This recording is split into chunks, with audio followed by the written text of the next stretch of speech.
Ya. Díganme, vamos a seguir con la... Ah, no había estado, ¿no? Ustedes... Ya, bien. Vamos a ver... Bien, por voluntario. Vamos a hacerlo así, entonces ya. La pregunta 1 dice, ¿qué estudia el derecho administrativo? ¿Quién quiere contestarla?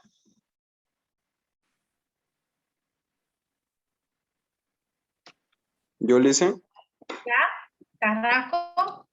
Sí. Dice la pregunta, ¿qué estudia el derecho administrativo? El derecho administrativo estudia los principios y las normas que regulan la organización y la actividad de la administración pública. Muy bien, correcto. Vamos con la 2. ¿Cuál es la finalidad de la Ley de Autonomía y Descentralización Andrés Ibáñez, la Ley 031 del año 2010? ¿Otro voluntario o voluntaria? Yo le hice. Ya, Lautaro Valdés. Tiene como fin distribuir las funciones político-administrativas del Estado de manera equilibrada y sostenible en el territorio para la efectividad participación de las ciudadanas en la toma de decisiones. Muy bien, correcto. Muy bien, vamos con la siguiente pregunta. ¿De acuerdo a la ley? ¿Apellido? Romero. De acuerdo a la Ley de Autonomía y Descentralización Andrés Ibáñez, ¿cuántas clases de autonomía existen? Son 4. Autonomía indígena, originaria, campesina, autonomía departamental, autonomía municipal, autonomía regional. Correcto, son las 4 que acaba de decir nuestra compañera, la que reconoce la Ley de Autonomías. Bien, vamos con la siguiente pregunta. Nombre alguna de las atribuciones que implica el ejercicio de las autonomías. Yolicen. Ya, Garrido. La libre elección de sus autoridades por las ciudadanas y ciudadanos, la potestad de crear, recaudar y administrar tributos e invertir sus recursos de acuerdo a la Constitución Política del Estado y la ley. Muy bien, correcto. Ahorita un segundo, voy a anotar a nuestra compañera que era Vaca Garrido, por eso no la pilla. Ahora sí. La siguiente pregunta, la pregunta número 5. Nombre alguno de los... Yo le hice. Apellido. Apasa María Renata. Ya, ya no, Apasa va a ser las 5 y Valderrama las 6. Bueno. Está bien, dice. Buenas noches. Sí, la número 5 dice, nombre alguno de los principios sobre los cuales se fundamenta la Ley de Lucha contra la Corrupción, Enriquecimiento Ilícito e Investigación de Fortunas, Marcelo Quiroga, Santa Cruz, 004 del 2010. Como respuesta es la siguiente: prevenir, investigar, procesar y sancionar actos de corrupción cometidos por servidoras y servicios públicos y ex servidores públicos en el ejercicio de sus funciones y personas naturales o jurídicas y representantes legales de personas jurídicas públicas o ya sea privada. Renata, ¿esa es la pregunta 5? ¿Sí? Pero fíjese, decía los principios, eran unos principios claros, parece que se ha confundido, no, igual le voy a poner su punto de participación, pero los principios están claramente definidos. Licenciada, ¿puedo responder? ¿Ya, apellido? Magalí Calle. Ya, responda Calle. Ya, los principios son ama sua, que no seas ladrón, ama yuya, no seas mentiroso, ama aquella, no seas flojo. Los 3 principios. Sí, son esos los principios éticos morales que están reconocidos por la Constitución y además tenemos otros principios, además de eso, ¿no? Como la ética, la transparencia, cualquiera de esos ustedes pueden tomar. Fíjese, Renata, corríjalo para que lo tenga bien, ¿bueno? Claro, lo que yo tengo entendido a lo que indica Marcelo Quiroga Santa Cruz, por ejemplo, esto es más que todo para los funcionarios, tanto públicos como funcionarios privados, en la cual, digamos, todo tiene que ser transparente, en lo cual, por ejemplo, para eso hay lo que se llama declaraciones, informes, y hay un nombrecito, por ejemplo, todo lo que contiene la institución tiene que ser bajo auditorías que se realizan. Y para eso han creado esto, lo que es Marcelo Quiroga Santa Cruz. Esa respuesta es para el 6, lo que la compañera dice, todo lo que es el enriquecimiento. Perdón, sigue hablando, Romero. La respuesta lo que dio más que todo es para el número 6. Sí, en realidad lo que está diciendo es la finalidad y está perfecto, está muy bien, pero aquí les voy a mostrar un segundito. No tengo, por favor.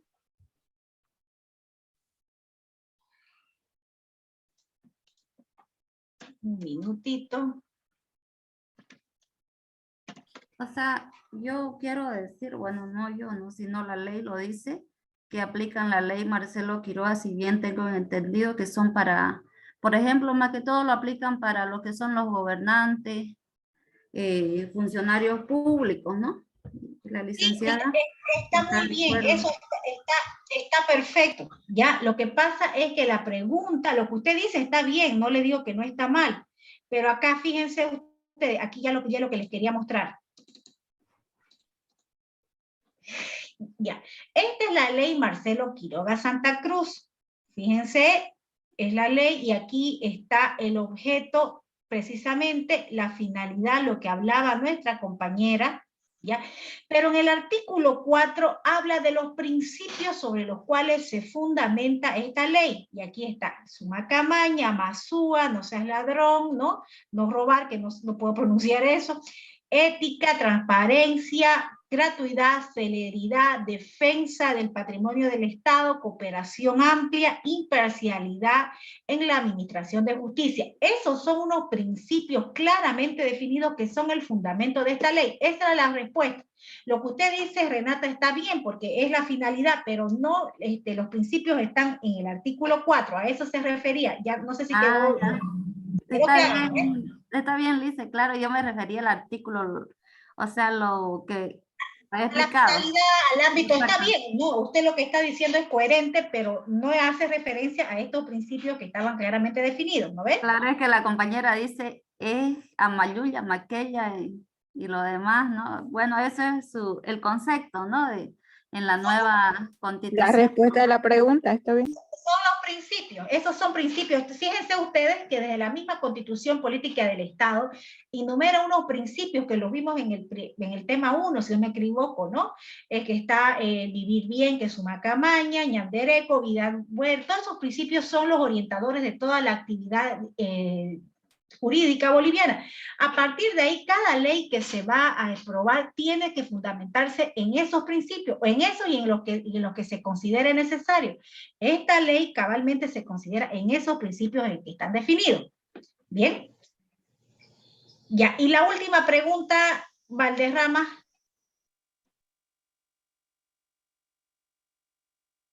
Aquí Valderrama no se había brindado para la pregunta 6. ¿La puedo dictar yo, profesora? Número 6 es nombre algunos de los tipos penales que ha incluido la ley de lucha contra la corrupción, enriquecimiento ilícito e investigación de fortunas Marcelo Quiroga Santa Cruz. Sería el favorecimiento al enriquecimiento ilícito, cohecho activo transnacional, cohecho pasivo transnacional, obstrucción a la justicia, falsedad en la declaración jurada de bienes y renta, uso indebido de bienes y servicios públicos. Ya, esos son algunos de los tipos penales nuevos que crea la ley. Bien, voy a ingresar a los que están en la sala de espera como última oportunidad. Ya aquí en adelante ya no ingresa nadie más porque vamos a empezar con la explicación. Disculpe, profesora. ¿Sí? A esa respuesta 6 faltaría falsedad en la declaración jurada también, ¿no ve? Sí, sí, lo que pasa es que como la pregunta dice algunos, ustedes pueden, la idea es que ustedes ahí se aprendan alguno de ellos, no todos, ¿no? El que lo ponga todo, pues mejor, ¿no?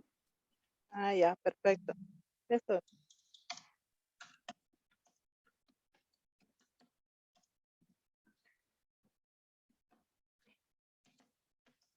Esperen un segundo que estoy poniendo un mensajito para que ya.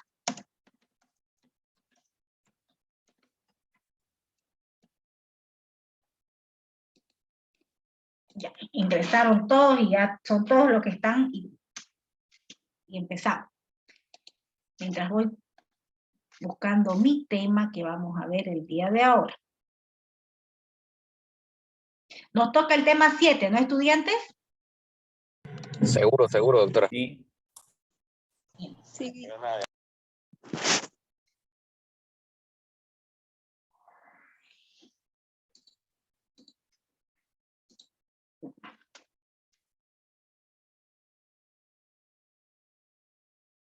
Ya, ahora sí. Vamos a ver qué hago el tema.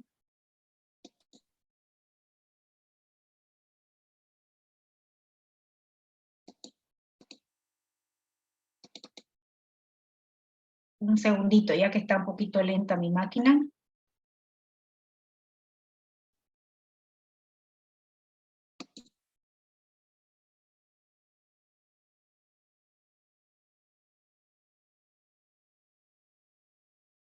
Ahora sí. Bien. Vamos a ver hoy día, estudiantes, el tema relacionado al sistema tributario. Nosotros vimos la anterior semana las normas relacionadas a la administración pública. Ahora ya vamos a ver las normas, el sistema más bien de tributos que está vigente en Bolivia, es decir, de impuestos. Vamos a ver que la palabra genérica para denominar a los impuestos es tributo, porque dentro de los tributos existe una clasificación bien definida y dentro de esta clasificación el impuesto es uno de ellos. Bueno, el Código Tributario que está vigente desde el año 2003, el código, la ley número 2492, es el que regula las disposiciones tributarias en Bolivia. ¿Cómo se clasifican los diferentes tributos? No sé qué metro. Los impuestos, las tasas, las contribuciones especiales, las patentes municipales.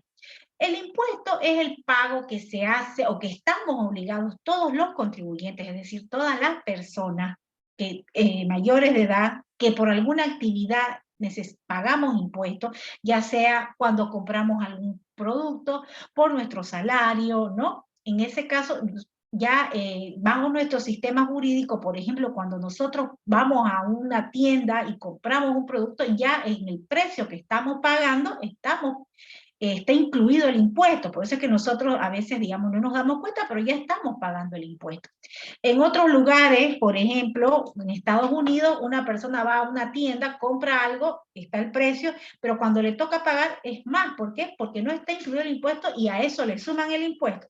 Nuestro sistema jurídico no admite esa práctica. Aquí se tiene que poner el precio final, incluido el impuesto. Las tasas. ¿Qué son las tasas?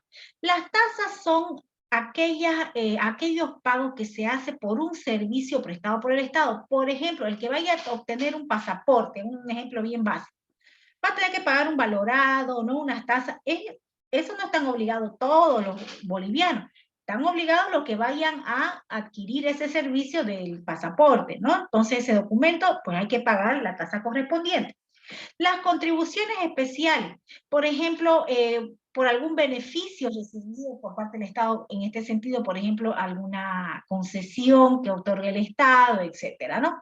Las contribuciones especiales, perdón, las patentes municipales. Este es un permiso que se paga al municipio para poder ejercer una actividad comercial. Es como que paguemos nosotros una licencia de funcionamiento, el valor, o sea, el impuesto que implicaría la licencia de funcionamiento.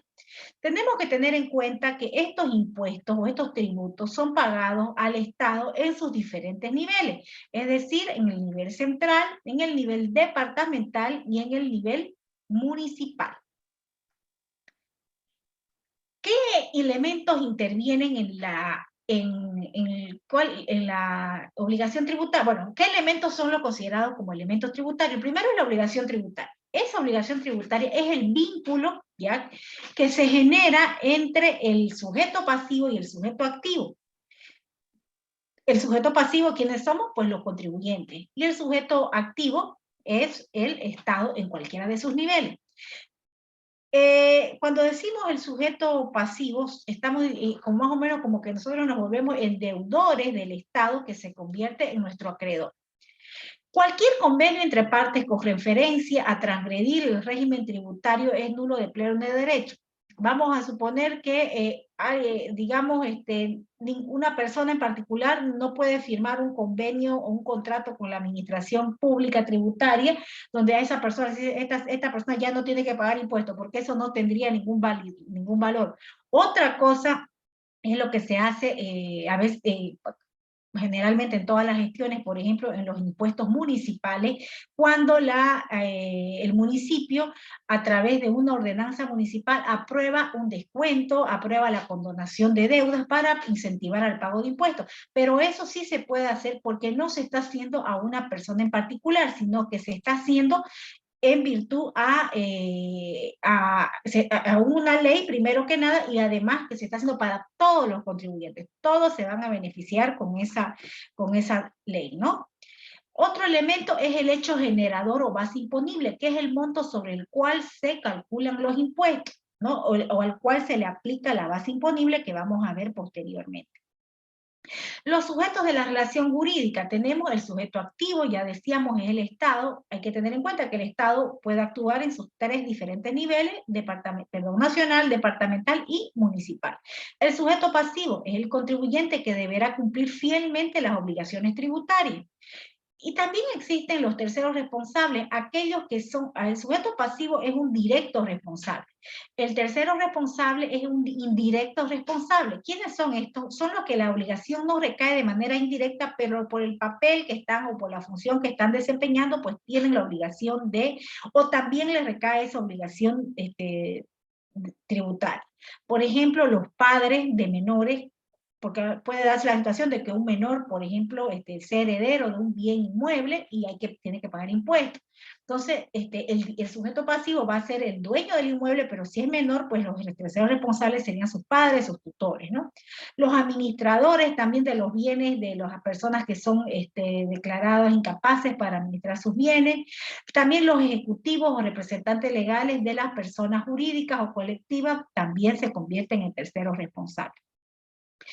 El domicilio tributario, para efectos de poder verificar y a poder aplicar el tributo, se va a considerar todas las personas naturales o jurídicas que tengan fijado su domicilio en Bolivia. Por lo tanto, por ejemplo, las empresas, las personas jurídicas extranjeras, para venir a poder operar en Bolivia, tienen que fijar su domicilio en Bolivia para de esa manera poder tributar. ¿Qué se considera la alicuota? La alicuota es el valor fijo o porcentual que se establece. La mayoría de los impuestos tienen valores porcentuales, pero también existen algunos que tienen valores fijos. Y es lo que se aplica y es realmente lo que se va a pagar en el impuesto, ¿no? Por ejemplo, el impuesto al EDC-IVA, que grava los salarios.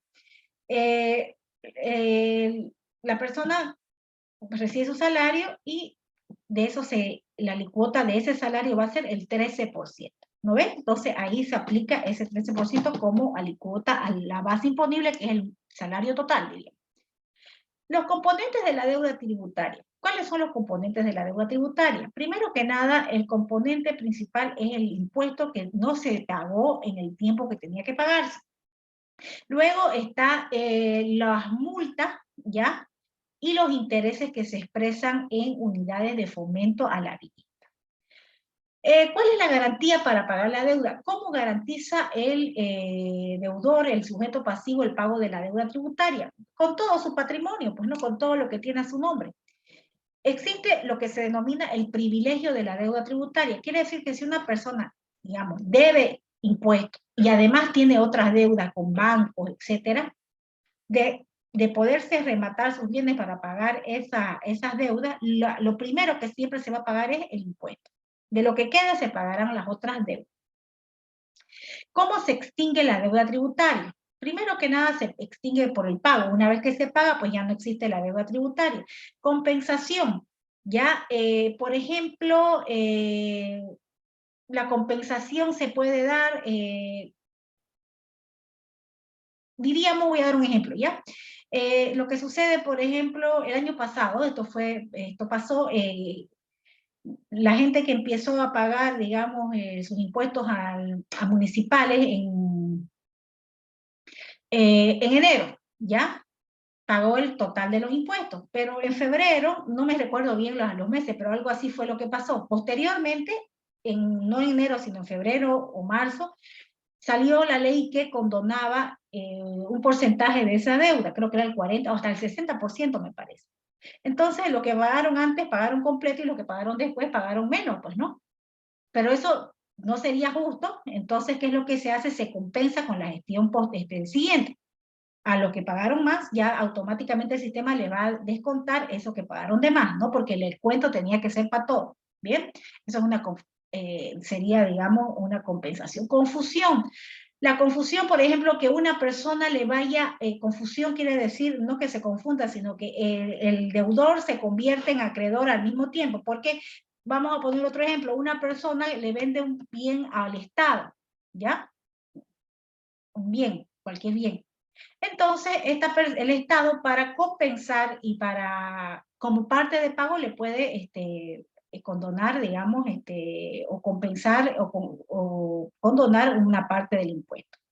La condonación también es una falta de exención que se le hace a la persona, pero en determinado, por ejemplo, cuando la persona presta algún determinado servicio como un método de pago, pero siempre el Estado también recibe algo al favor. La prescripción. La prescripción es una figura jurídica que está en la misma Constitución Política del Estado que dice que los impuestos prescriben, o sea, en realidad no es que prescribe el impuesto, sino la obligación o la acción del Estado de cobrar el impuesto prescribe a los 5 años. Desistimiento con pago anterior de tributos, cuando se ha pagado por demás, como explicábamos, el abandono expreso de hecho de mercadería, esto se debe, por ejemplo, en el caso de cuando son impuestos para las importaciones o destrucción total o parcial de la mercadería. Existen dos formas dos procesos, dos vías para, digamos, cobrar el impuesto cuando la persona o el contribuyente no ha pagado. Primero es un recurso administrativo que se hace ante la autoridad administrativa y el segundo es un proceso contencioso tributario que se hace ante la autoridad judicial, es decir, ante un juez. ¿A qué se denomina ilícitos tributarios? Son aquellas acciones y omisiones que violan normas tributarias, materiales o formales que están contempladas en la ley, ya sea la ley penal o la ley tributaria. Los ilícitos tributarios, al igual que los dos procedimientos, son de dos clases. Las contravenciones que se tramitan ante una autoridad administrativa y los delitos. Por ejemplo, constituye contravención tributaria la omisión de inscripción en los registros tributarios, no emitir facturas, notas fiscales o documentos equivalentes, la defraudación tributaria, defraudación aduanera, contrabando, multa, clausura, pérdida de concesiones, suspensión de actividades. El delito, por ejemplo, constituye defraudación tributaria, defraudación aduanera, contrabando, y las diferentes sanciones son, para las contravenciones puede ser multa, clausura, pérdida de concesión, en cambio para los delitos es generalmente pena con privación de libertad, además también puede haber multa, decomiso de mercadería, ¿no? Y ahora vamos a ver los impuestos que están vigentes en Bolivia. Primero tenemos el impuesto, vamos a desglosar cada uno de ellos. El impuesto al valor agregado. Se aplica sobre las ventas de bienes muebles situados o posicionados en el territorio del país, contratos de obras, de prestación de servicio, cualquier prestación relacionada, las importaciones definitivas, cualquiera fuera su naturaleza. ¿Cuál es la alícuota de este impuesto? Es el 13%. El IRC-IVA es un impuesto, un régimen complementario al valor agregado, al IVA. Ya que grava el ingreso de las personas por concepto del trabajo, como ser sueldos, salarios, jornales, sobresueldos, horas extras, bonos, primas, premios, dietas, compensaciones en dinero en especie, la colocación de capitales, incluidos ingresos por alquileres, anticréticos y otros. La alícuota de este impuesto es el 13%. Luego está el impuesto a las utilidades de las empresas que pagan las personas jurídicas, es decir, las empresas, que se aplica a todo el territorio nacional sobre las utilidades resultantes de los estados financieros de las mismas al cierre de cada gestión anual, ajustada de acuerdo a lo que disponga la ley. La alícuota de este impuesto es el 25% de las ganancias, ¿no? El impuesto a la transacción, el objeto es el ejercicio en el territorio nacional del comercio, industria, profesión, oficio, negocio, alquiler de bienes, obras y servicios de cualquier otra actividad, cualquiera sea la naturaleza del sujeto que la vaya a prestar. La alícuota de este impuesto es el 3%. Los impuestos municipales, aquí tenemos el impuesto municipal a la transferencia de inmuebles o vehículos. El objeto de estas transferencias es, por ejemplo, la venta, la compra-venta, tanto de bienes inmuebles y de bienes muebles sujetos a registro. ¿Cuáles son los bienes muebles sujetos a registro? Los vehículos, ¿no?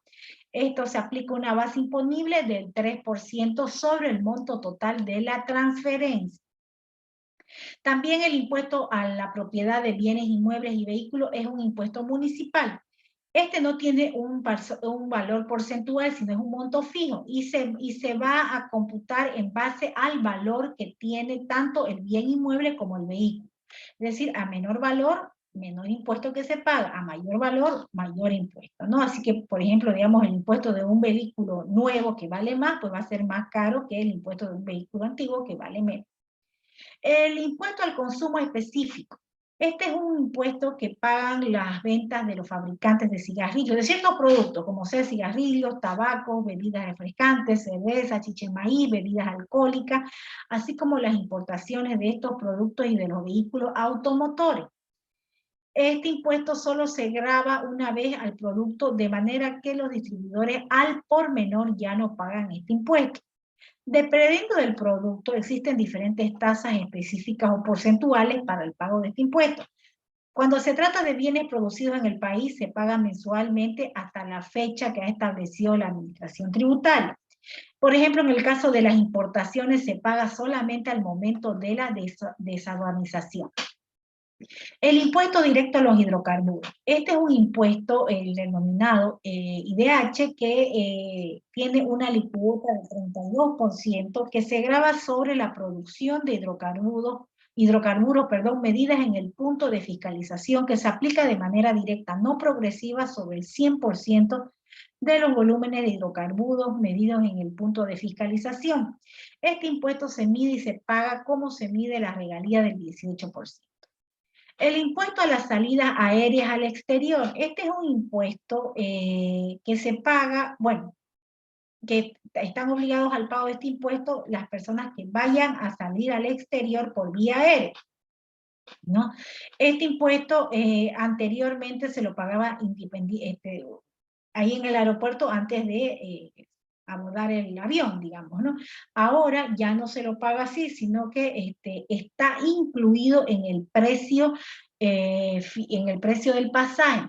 Es decir, las agencias de viaje o las líneas, más bien no las agencias de viaje, sino las aerolíneas que venden pasajes al exterior se convierten en agentes de retención. Ellos cobran el impuesto y lo incluyen en el pasaje. Es decir, cuando nosotros compramos un pasaje al exterior, ya estamos pagando el impuesto. Lo que hace la línea es retener ese monto y pagar al impuesto, ¿no? Nacional. El impuesto sobre la transmisión gratuita de bienes. Así como existe un impuesto para la transmisión onerosa que viene a ser la transferencia, tanto de bienes muebles como inmuebles, también la transferencia gratuita de bienes, que por lo general son donaciones, o también las más comunes, la herencia, la sucesión que se da después de la muerte de una persona, es decir, mortis causa, tienen un impuesto. Y va a depender la alícuota de quién es el que recibe estos bienes. Así, por ejemplo, si son los directos en línea recta como ascendientes, descendientes y cónyuges, tendrán que pagar un impuesto del 1% del valor total del bien que están recibiendo como herencia. Aquellos, por ejemplo, que ya son colaterales, parientes colaterales como hermanos, descendientes de los hermanos, van a pagar un 10% de esto, del monto total de los bienes, del valor total de los bienes. Y otros colaterales y legatarios o donatarios gratuitos pagarán el 20%. Por ejemplo, si alguien a mí me regala una casa como donación, que fuera un ejemplo, digamos, yo tendría que pagar el 20% del valor de esa casa como impuesto. ¿Bien? Y el impuesto complementario a la minería, que está regulado por el Código de Minería.